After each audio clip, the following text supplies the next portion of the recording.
Hello everyone, welcome to my channel elementary Gyan. Chemical substances को measure करने के लिए मोल कंसेप्ट यूज किया जाता है और मोल कंसेप्ट की हेल्प से हम किसी भी केमिकल सब्सटेंस में प्रेजेंट नंबर ऑफ पार्टिकल्स पता कर सकते हैं, मतलब उसकी क्वांटिटी पता कर सकते हैं और उसका अमाउंट भी हम पता कर सकते हैं। और इसके साथ साथ अगर वो केमिकल सब्सटेंस गैसीय सब्सटेंस है तो हम उसका वॉल्यूम भी पता कर सकते हैं। तो ये जो मोल कंसेप्ट है ये एग्जाम पॉइंट ऑफ व्यू से बहुत इंपॉर्टेंट होता है और इस पर बेस्ड न्यूमेरिकल प्रॉब्लम्स हमसे एग्जाम में पूछी जाती हैं। तो उन न्यूमेरिकल प्रॉब्लम्स को सॉल्व करने के लिए हमें कन्वर्जन पता होना चाहिए।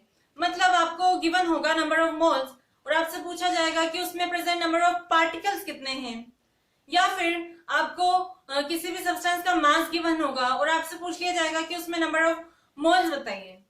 तो ये सब सॉल्व करने के लिए आपको कन्वर्जन पता होना चाहिए। तो उस कन्वर्जन को हम एक चार्ट की हेल्प से समझेंगे। तो हमने 3 रिलेशन पढ़े हुए हैं मोल कंसेप्ट पर बेस्ड। कौन कौन से? कि किसी भी केमिकल सब्सटेंस का 1 मोल जो होता है वो रिप्रेजेंट करता है एवोगैड्रोस नंबर ऑफ पार्टिकल्स को, मतलब 6.022 इंटू 10⁻23 पार्टिकल्स को रिप्रेजेंट करता है।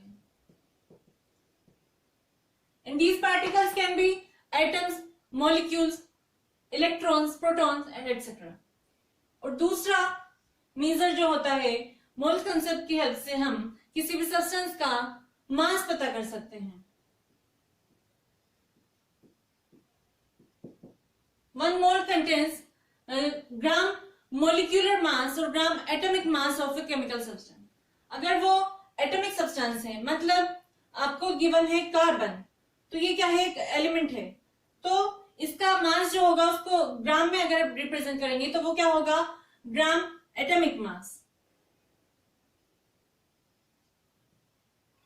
ठीक है। और अगर आपको कंपाउंड गिवन होगा जैसे कि कार्बन डाइऑक्साइड, तो इसका जो ग्राम में मास होगा उसको हम कहेंगे ग्राम मोलिक्यूलर मास, क्योंकि ये मोलिक्यूल है।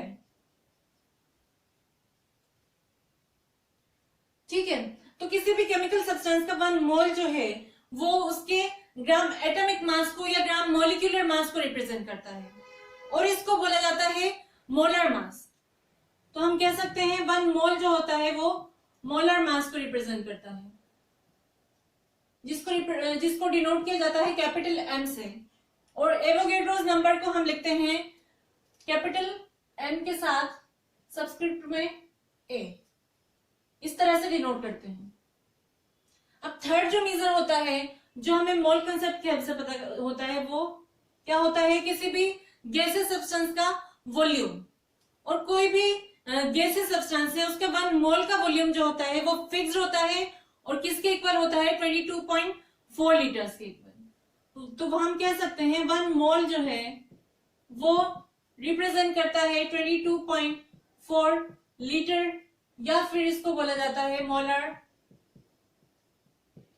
Volume at STP, standard temperature and pressure पर। तो इन तीनों रिलेशन की हेल्प से हम एक कन्वर्जन चार्ट बना सकते हैं जिसकी हेल्प से आप ये पता कर पाएंगे इजीली कि नंबर ऑफ मोल्स को नंबर ऑफ पार्टिकल्स में कैसे कन्वर्ट करना है या नंबर ऑफ पार्टिकल्स को मास में कैसे कन्वर्ट करना है। तो जो मोल है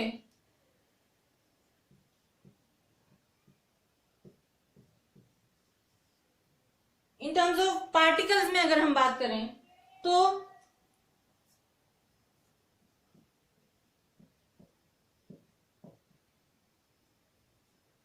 किसी भी केमिकल सब्सटेंस का आपको नंबर ऑफ मोल्स गिवन है और आपसे ये पूछा गया है कि उसमें कितने पार्टिकल्स प्रेजेंट हैं। तो इसको फाइंड करने के लिए हम क्या करेंगे? इस जो नंबर ऑफ मोल्स हैं उसको एवोगैड्रो नंबर से मल्टीप्लाई कर देंगे तो हमें उसमें प्रेजेंट नंबर ऑफ पार्टिकल्स पता चल जाएंगे।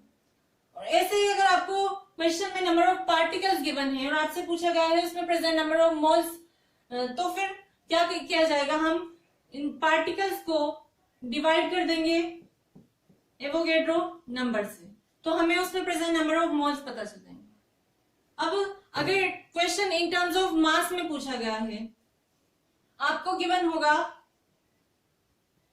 उस सब्सटेंस का में प्रेजेंट नंबर ऑफ मोल्स और आपसे पूछा गया है उसका मास, तो क्या करेंगे, हमें नंबर ऑफ मोल्स को उसके मोलर मास से मल्टीप्लाई कर देना है, मल्टीप्लाइड बाय मोलर मास, तो हमें उस सब्सटेंस का मास इन ग्राम्स में पता चल जाएगा।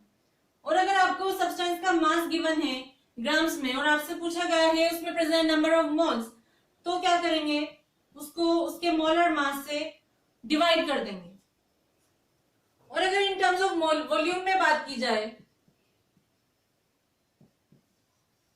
मतलब आपको किसी भी गैसीय सब्सटेंस के नंबर ऑफ मोल्स गिवन है और आपसे उसका वॉल्यूम पूछा जा रहा है, तो हमें क्या करना है, तो हम इसको नंबर ऑफ मोल्स को 22.4 लीटर से मल्टीप्लाई कर देंगे, तो हमें उस सब्सटेंस का वॉल्यूम जो होगा लीटर में मिल जाएगा। और अगर आपको वॉल्यूम गिवन है और नंबर ऑफ मोल्स पूछे गए हैं, तो क्या करना है, तो हम वॉल्यूम को किससे डिवाइड कर देंगे, 22.4 लीटर से डिवाइड करने पर हमें उसमें प्रेजेंट नंबर ऑफ मोल्स पता चल जाएंगे। तो इस कन्वर्जन चार्ट की हेल्प से आप कोई भी न्यूमेरिकल प्रॉब्लम इजीली सॉल्व कर सकते हैं और इसके हेल्प से आप मोल कंसेप्ट को इजीली लर्न कर सकते हैं। तो आई होप ये वीडियो आपके लिए हेल्पफुल होगा।